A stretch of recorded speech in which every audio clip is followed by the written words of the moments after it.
کاجو وخورئ او له روغتیا څخه خوند واخلئ. سلام علیکم، هیلې ښه راغلاست زموږ فیسبوک پاڼې ته او یوټیوب چینل ته. هیله ده چې زموږ صفحه لایک او سبسکرایب کړئ. کاجو چې هندي بادام هم ورته ویل کیږي وچه میوه ده چې لومړي ځل برازیل هېواد کې رایج شوې ده. دغه میوه له مختلفو معدني او مغذي موادو او روغتیا ته ډېره ګټوره ده. په دغه میوه کې کافي اندازه کاربوهایدریت، کالري، پروټین، غوړي، ویټامین A، ویټامین K، ویټامین B6، کلسیم، سودیم، پتاشیم، مګنیزیم او فولاد هم موجود دی چې په دې مقاله کې به په تفصیل سره د کاجو روغتیایي ګټې زه تاسو ته وړاندې کړم. کاجو په زیاته اندازه انټي اکسایدونه لري چې د بدن د پوست په تازه ساتلو کې خورا مهم نقش لري. د پوست د کلشت تقویه کوي او پوست له مختلفو ناروغیو څخه ژغوري. په کاجو کې په زیاته اندازه پروټین او معدني مواد لکه مګنیزیم او مس شته چې د هډوکو په پیاوړتیا کې مهم رول لري.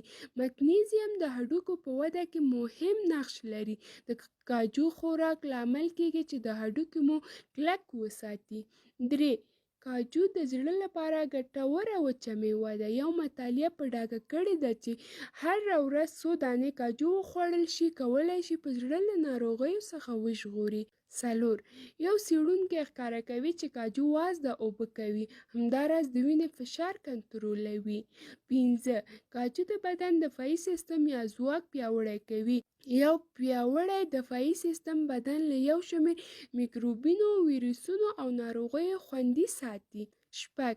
څېړونکي دا په ډاګه کړې چې کاجو د سرطان د اخته کېدلو احتمال کموي.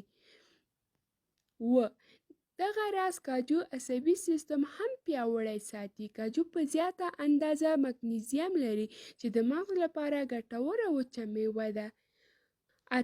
د معدې د تیږو مخه نیسي. هره ورځ د کاجو خوړل کولی شي د ګیلاسو د تیږو خطر تر 25% پورې کم کړي.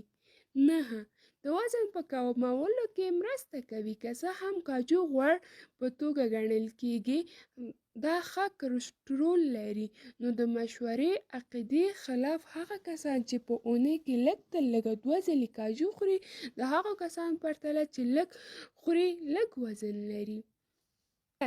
د هضم سره مرسته کوي.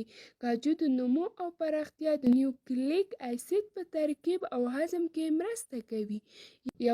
سالم غاښونه. لکه څنګه چې مخکې یادونه وشوه، په کاجو کې موجود مګنیزیم مواد د هډوکو لپاره خورا ګټوره ده، نو دا د صحي غاښونو او همدارنګه قوي ټوخي د ساتلو لپاره ورکوي.